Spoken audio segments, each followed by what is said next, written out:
Utilidade pública.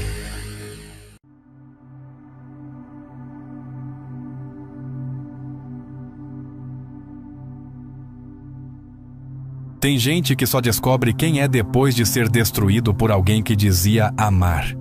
Não é frase de efeito, é estatística emocional. Quantas pessoas você conhece que perderam o brilho nos olhos dentro de um relacionamento? Não foi traição, não foi abandono, foi amar demais e se apagar no processo. Alguns chamam isso de romantismo, outros de destino. Mas tem um nome mais honesto para isso: autodestruição consentida. O amor, da forma como nos ensinaram, carrega um script perverso. Desde cedo, ouvimos que o amor verdadeiro exige sacrifício, dor, superação. A mulher que aguenta tudo pelo homem que vai mudar um dia. O cara que larga os amigos, a carreira, a identidade, para ser o que ela quer. Tudo em nome de um sentimento que deveria libertar, mas aprisiona. As músicas romantizam isso, as novelas exaltam, as igrejas canonizam, e a psicologia popular embala tudo num pacote fofo. Relacionamento é construção. Mas ninguém fala que, às vezes, essa construção é feita em cima do seu próprio túmulo. Talvez você esteja, agora, num relacionamento em que não se reconhece mais. Talvez já tenha chorado no banheiro em silêncio porque ama e não quer desistir. Talvez ache que isso é amar de verdade. Mas eu vou te dizer uma coisa que ninguém teve coragem de te falar. Se amar alguém significa se destruir, então isso não é amor, é vício. Neste vídeo, vamos entrar nas sombras do que chamamos de amor romântico. Vamos expor como a ideia de amar é se entregar por completo foi construída para manter você preso, submisso, quebrado. Vamos explorar como a cultura, a literatura, a religião e até a ciência ajudaram a envenenar esse sentimento. E principalmente, vamos tentar entender por que, mesmo sabendo que dói, a gente continua insistindo nisso. Se você já se perdeu dentro de alguém, esse vídeo é para você. Se você já achou que amor era sinônimo de sofrimento, esse vídeo é para você. E se você ainda acredita que amor precisa doer para ser verdadeiro, então esse vídeo é urgente. É mais fácil suportar a dor do que o vazio. Por isso, tanta gente prefere um relacionamento ruim a ficar sozinha. A promessa de que o amor redime virou uma desculpa para aceitar qualquer coisa, inclusive o próprio fim. Pessoas permanecem em relações estagnadas, violentas, solitárias. Não por falta de amor, mas por excesso de fé. Porque acreditam que, em algum momento, esse amor vai transformá-las. Vai dar sentido à dor. Como se o sofrimento fosse parte do processo. Como se o outro fosse um altar. Como se amar fosse um tipo de religião. Essa ideia não nasceu ontem. Ela tem raízes profundas na cultura ocidental. A base está no amor cristão, que romantiza o sacrifício como forma de transcendência. No amor cortês da Idade Média, onde o cavaleiro sofria por sua dama como penitência. E depois, na literatura romântica do século XIX, que glorificava paixões impossíveis, doenças de amor e mortes dramáticas. Romeu e Julieta morreram jovens, iludidos e desesperados. E chamamos isso de a maior história de amor de todos os tempos. Mas o que foi aquilo? Senão um suicídio coletivo motivado por impulsividade emocional? E ainda assim, repetimos o mito: que o amor verdadeiro é trágico. Que quem ama de verdade sofre. E quem sofre está mais perto da verdade. Roland Barthes foi direto ao ponto quando escreveu: o amor é um delírio de interpretação. Ou seja, o que nos apaixona não é o outro, é a narrativa que criamos sobre ele. Não é a realidade, é a fé no enredo. Essa crença nos faz aceitar migalhas emocionais. Acreditamos que amar é resistir, suportar, esperar. Mesmo quando tudo já está desmoronando, nos convencemos de que é só uma fase. Que se o outro mudar, tudo vai valer a pena. Mas essa lógica é perigosa, ela paralisa, ela sabota o senso crítico, transforma o outro em salvador e você em mártir. A psicologia chama isso de disfunção da esperança, quando projetamos uma salvação futura que justifica a dor presente. É o mesmo mecanismo de quem vive em ambiente tóxico, esperando que amanhã seja diferente. Quantas pessoas você conhece que dizem: "Ele me trata mal, mas eu sei que no fundo ele me ama"? Ou "Ela só é fria porque sofreu muito. Eu vou curá-la com meu amor"? Essas frases não são prova de força. São sintomas de aprisionamento afetivo. É quando o amor deixa de ser conexão e vira missão. E você, sem perceber, começa a se anular em nome de um projeto emocional que só existe na sua cabeça. Bell Hooks escreveu: "O amor não machuca. O que machuca é a falta de amor disfarçada de amor." E é aí que mora o mito. O que nos destrói não é o amor verdadeiro, é a ilusão dele. É acreditar que um sentimento puro pode crescer no terreno da humilhação. E talvez, no fundo, a pergunta certa nunca tenha sido: será que ele me ama? Mas sim, porque eu aceitei chamar isso de amor. Tem gente que nunca foi deixada, mas mesmo assim desapareceu. Desapareceu dentro do outro, virou sombra. Acorda todos os dias ao lado de alguém, mas não sabe mais do que gosta, o que quer, quem é. E o mais cruel, chamaram isso de amor. Aplaudiram. Disseram que isso é bonito, que é assim que se constrói uma relação. Mas ninguém te contou que às vezes, no meio dessa entrega total, o que se perde não volta mais. É aqui que o amor se confunde com a aniquilação. Quando o nós devora o eu. Quando o amor vira uma forma lenta de desaparecer, com um sorriso no rosto. Nietzsche já alertava: quem luta com monstros deve cuidar para não se tornar um deles. No amor, o monstro pode ser o ideal do par perfeito, da simbiose absoluta, da fusão dos corpos e almas, como se identidade fosse um obstáculo. Mas a verdade é outra. Quanto mais você apaga a si mesmo para caber no outro, menos o outro te respeita. O que começa como doação vira invisibilidade. E o amor que era para ser refúgio vira cativeiro. Na psicologia chamamos isso de codependência emocional. É quando você só sente que existe se estiver cuidando de alguém, agradando alguém, sendo necessário para alguém. É o apego ansioso que te faz checar o celular a cada minuto, que te faz aceitar silêncio como resposta, que te convence de que se você se esforçar só mais um pouco, talvez ele te ame do jeito que você precisa. Pia Mellody descreve esse padrão como um tipo de infância emocional não resolvida. Adultos que nunca aprenderam a se bastar e por isso se jogam nos braços do outro como quem busca colo, não parceria. É a mulher que muda de cidade, muda de roupa, muda de tom de voz, para não incomodar. É o homem que corta laços, hobbies, vontades, para ser aceito. São os dois que postam sorrisos ensaiados no Instagram enquanto choram calados na cozinha. Isso não é amor.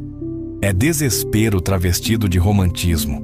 E o mais perverso é que muita gente só sente que está vivendo uma grande história de amor quando está se apagando por dentro. Carl Jung dizia: aquele que olha para fora sonha, aquele que olha para dentro desperta.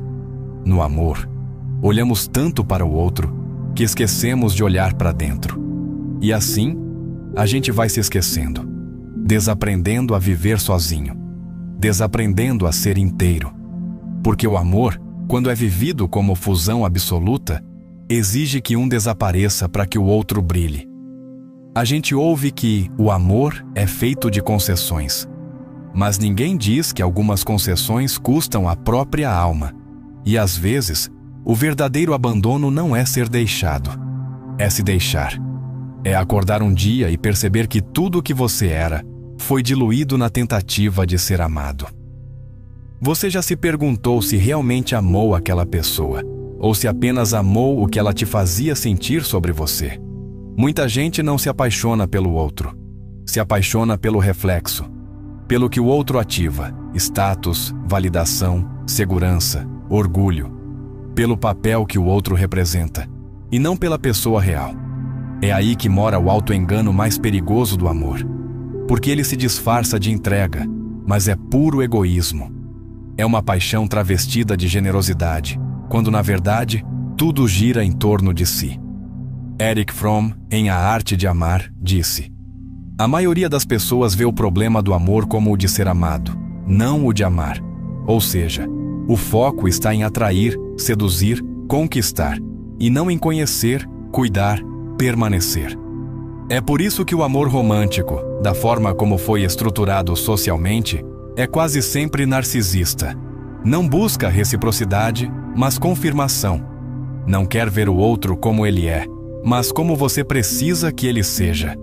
O filósofo Alain de Botton complementa: somos todos um pouco cegos no amor, mas o pior é que achamos que estamos vendo. O que vemos no outro é o que projetamos. Esperamos que o outro nos complete, nos cure, nos redima, como se ele tivesse nascido para preencher nossas falhas. Mas ninguém veio ao mundo com a missão de salvar você. Hoje, com redes sociais, isso se intensifica. As pessoas querem ser vistas como casal perfeito, felizes, conectadas. Mas quantos desses relacionamentos existem apenas para manter uma imagem pública? Quantos posts escondem o silêncio brutal que acontece fora da câmera? Casais viram marcas, relacionamentos viram performances, e o amor vira marketing emocional, uma narrativa bonita para esconder o vazio interno. É o tipo que diz "eu te amo" depois de 2 semanas, porque está desesperado por validação. É quem termina um namoro e já precisa de outro, porque não suporta encarar o próprio reflexo no espelho. É o cara que escolhe uma parceira porque ela o faz parecer bem-sucedido. Ou a mulher que se relaciona com um homem emocionalmente indisponível porque acredita que só vai ser digna quando for capaz de mudá-lo. Nada disso é amor. É só o ego tentando se convencer de que existe através do outro. Jacques Lacan nos ajuda aqui. Ele afirma: o desejo do homem é o desejo do outro. Ou seja, o que queremos no fundo é sermos desejados. Não amamos o outro, amamos o fato de sermos amados por ele. É o narcisismo mais sofisticado, aquele que se alimenta da admiração do outro. E quando essa admiração acaba, o amor evapora. Quantos relacionamentos terminam não porque o sentimento acabou, mas porque o espelho trincou? Porque o outro deixou de te ver como você queria ser visto. O amor real começa quando você para de buscar alguém que te confirme e começa a olhar para o outro como ele é, não como uma extensão do seu ego. Porque se amar for apenas uma forma de se amar mais, então você está só, mesmo acompanhado.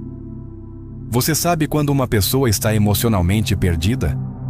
Quando ela começa a confundir dor com profundidade. Quando acredita que quanto mais um relacionamento machuca, mais ele vale. Porque se fosse superficial, não doeria. Se fosse raso, não deixaria marcas. Essa é uma das crenças mais cruéis que nos ensinaram, que amar de verdade é sofrer, e sofrer com elegância. Desde cedo, a cultura nos treina para isso. O amor, nos contos, nos filmes, nas músicas, sempre vem com renúncia, com perda, com ferida. O sofrimento vira narrativa estética. Religiões reforçam esse discurso. Na tradição cristã, Jesus morre por amor. Maria chora por amor. O amor verdadeiro, nos ensinam, é aquele que sangra. Amar é carregar cruz, é renunciar, é se calar. E assim, a dor passa a ser sinal de pureza. Mas o problema começa quando esse simbolismo desce para a vida real. Quando alguém aceita agressão, desprezo, abandono e diz: eu sei que ele me ama, só não sabe demonstrar. Esse é o exato momento em que o amor deixa de ser humano e vira vício. Roland Barthes, no Fragmentos de um Discurso Amoroso, escreveu: sofro, então amo. Ele não afirmava isso como verdade, ele denunciava. Mostrava como o amante, no delírio da paixão, busca a dor como confirmação. porque sem ela, o amor pareceria pequeno demais. Kierkegaard dizia que a ansiedade é o vértice da liberdade. Mas num relacionamento doente, a ansiedade é confundida com intensidade. Ciúme, ausência, desespero, tudo isso é interpretado como prova de que há algo grande acontecendo, como se a paz fosse fraca demais para ser amor. Simone Weil, mística e filósofa, foi mais longe. O amor puro não consola, ele fere. Mas a pergunta é, por que a gente quer se ferir tanto? Basta olhar ao redor. Pessoas que dizem com orgulho, eu aguentei tudo por ele. Relacionamentos que sobrevivem não pela conexão, mas pela capacidade de suportar humilhação. Filmes que romantizam traições como recomeços. Músicas que falam de dor como se fossem cartas de amor. Casais que trocam gritos, mas continuam juntos porque, se não fosse amor, a gente nem ligava. É um pacto silencioso com a dor. Um culto à resistência emocional. E quanto mais a gente apanha, mais acredita que está amando direito. A ciência confirma o que os poetas gritam. Existe uma forma de apego chamada trauma bonding. Laços criados não pela segurança, mas pela dor recorrente. O cérebro, quando vive ciclos de afeto e rejeição, entra em estado de alerta. Isso ativa o sistema de recompensa como uma roleta. Você nunca sabe quando virá o carinho. Então, cada vez que ele vem, mesmo que pequeno, parece grandioso. É vício químico, não é amor, mas o corpo não sabe diferenciar. E a alma, ensinada a sofrer, agradece por qualquer migalha. A pergunta que precisa ser feita é brutal. Você está nessa relação porque ama, ou porque se acostumou com a dor? Porque se o que te prende é o medo de desistir, não é amor, é prisão emocional. Se o que te faz ficar é o pensamento vai melhorar, então talvez você esteja viciado numa ideia e confundindo profundidade com peso, amor com agonia, intimidade com exaustão. O amor não precisa ser fácil, mas também não precisa te matar. Quem disse que o que machuca é mais verdadeiro do que o que acalma, mentiu. E a gente acreditou. Tem gente que só descobre o que é amor depois que para de amar alguém, porque só no silêncio do fim é que a lucidez volta. E aí você percebe que aquilo que chamava de amor era medo. Medo de ficar só. Medo de não ser suficiente. Medo de não ser escolhido. O verdadeiro amor começa quando você não precisa mais que o outro te salve, porque você já parou de se abandonar. Nós fomos educados para achar que um relacionamento completo exige fusão, que quanto mais o outro se encaixa em nós, mais forte é o vínculo. Só que amor de verdade não é encaixe, é espaço. Esther Perel, uma das vozes mais lúcidas sobre relacionamentos hoje, diz: há uma tensão constante entre o desejo de segurança e o desejo de liberdade. O amor moderno quer os dois, mas isso exige maturidade. E ela está certa. Amar sem se anular exige a coragem de dizer: eu te escolho, mas não dependo de você para existir. A maioria das pessoas ama como quem pede socorro, como quem tenta escapar do vazio interno usando o outro como muleta emocional. Mas esse amor não sustenta uma relação, ele apenas adia o colapso.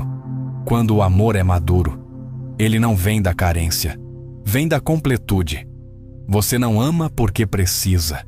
Você ama porque quer compartilhar o que já é, não preencher o que nunca teve. Erich Fromm diz: o amor é uma atividade, não um afeto passivo. É um ato de decisão. Ele não é algo que acontece, é algo que você pratica.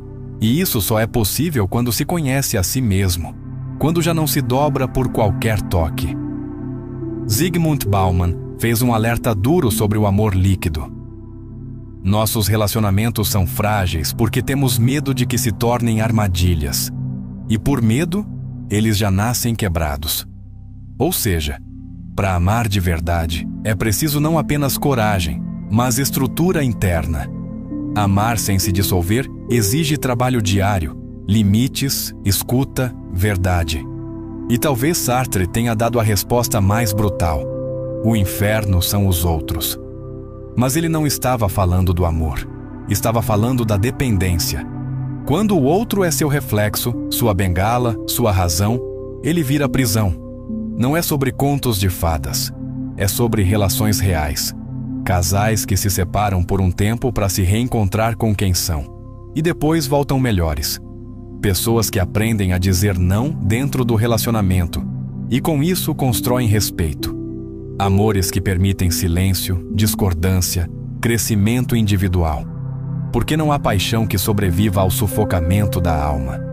Relacionamentos saudáveis não têm o peso de uma cruz. Eles têm o ritmo de uma caminhada a dois, onde cada um cuida do próprio passo, mas não perde o compasso do outro. Amar sem se anular é o oposto do que te ensinaram. Não é entrega total, não é fusão, não é resistência à dor. É saber ficar, e também saber sair. É saber cuidar, e também saber cuidar de si. O amor que constrói começa onde termina o medo. É quando você não precisa se diminuir para caber no outro. É quando você entende que o amor não é sacrifício, é escolha contínua. E às vezes, a escolha mais amorosa que você pode fazer é parar de se destruir. Se você chegou até aqui, é porque algo dentro de você reconheceu essa dor. Talvez você tenha se visto nas palavras, ou lembrado de alguém que se perdeu tentando amar.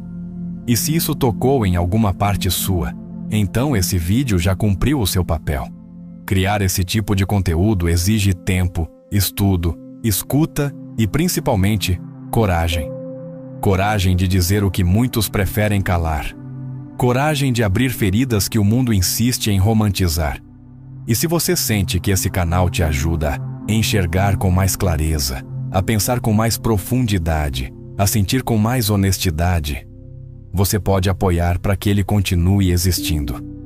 Se tornar membro do canal é mais do que desbloquear conteúdos exclusivos, é fazer parte de uma comunidade que se recusa a aceitar superficialidade. É escolher estar ao lado de quem quer ir mais fundo. É dizer, isso importa, isso precisa continuar. E se hoje você não pode se tornar membro, mas quer contribuir de outra forma, o recurso Super Thanks é uma forma direta de mostrar que esse vídeo teve valor para você. É uma maneira de dizer, eu vi, eu senti, eu agradeço. Mas saiba de uma coisa, só por assistir, curtir, comentar, compartilhar, você já está ajudando mais do que imagina. Você está fazendo com que essas reflexões cheguem a mais pessoas. E isso por si só já é enorme. Obrigado por estar aqui, por ouvir até o fim e, acima de tudo, por não aceitar mais um amor que te destrói. A gente se encontra no próximo mergulho.